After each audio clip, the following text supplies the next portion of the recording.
जादुई तोता। एक छोटे से गांव में एक गरीब परिवार रहता था।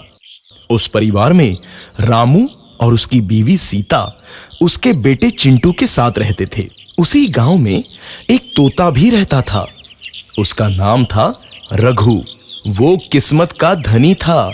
जहां भी जाता वहां किसी भी चीज की कमी नहीं पड़ती थी। एक दिन रघु उड़ते उड़ते उस गरीब परिवार के घर गया। रघु सोचता है, अरे वाह, लगता है यहाँ आज बहुत अच्छा खाना मिलेगा। मैं पेट भर के खाऊंगा। वो एक कटोरी में रखे अमरूद देखता है। अरे वाह, अमरूद मुझे तो ये बहुत पसंद है। मैं तो इसे पेट भर के खाऊंगा। रघु तोता अमरूद खाने ही लगता है। तभी सीता रघु को अमरूद खाते देखती है तो गुस्सा हो जाती है और उसे वहां से भगा देती है। भाग यहाँ से, न जाने कहां से आ जाते हैं। मैं तो परेशान हो गई हूं इनसे। सीता के भगाने के बाद रघु चुपचाप से एक कोने में रहता है। धीरे धीरे उस परिवार की बरकत होने लगती है।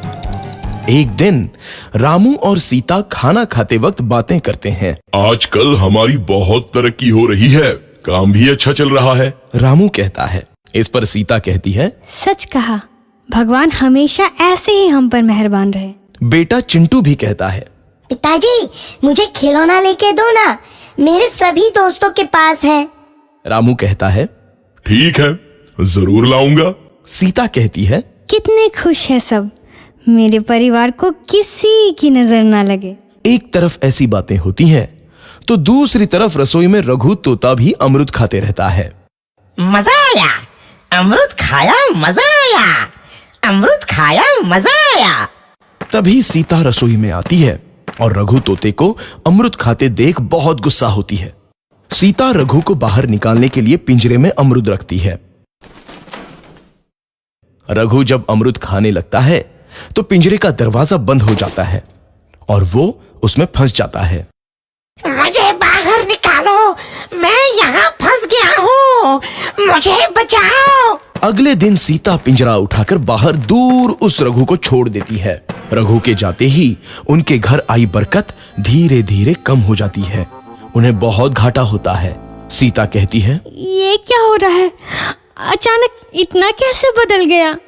अभी तक तो सब कुछ अच्छा चल रहा था। रामू कहता है, लगता है भगवान हम पर रूठ गए हैं। चिंटू भी कहता है, लगता है अब मुझे खिलौने भी नहीं मिलेंगे। और वो रोने लगता है और बाहर चला जाता है। कुछ दिन बाद रघु तोता फिर से उस घर में आता है। वापस आया, मैं वापस आया, अब मैं जमकर अमरूद खाऊंगा।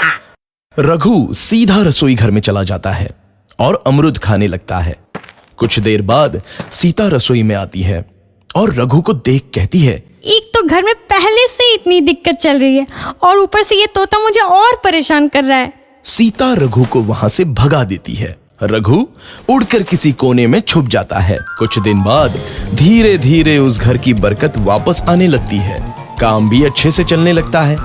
एक रात जब रघु तोता अमरूद खाने जाता है तो पिंजरे में फंस जाता है। ये लोग आखिर चाहते क्या हैं? एक तोते को शांति से अमरूद खाने क्यों नहीं देते? मैं कौन सा चोरी कर रहा हूँ? बस अमरूद ही तो खा रहा हूँ। तभी रामू वहां आता है और पिंजरे में रघु तोते को देख उसे बाहर छोड़ देता है। ये तोता भी कितना जिद्दी है, बार बार वापस आ जाता है। जैसे ही रामू रघु को छोड़ देता है, अगले दिन से फिर से उनके घर की बरकत जाने लगती है। काम में घाटा होता है।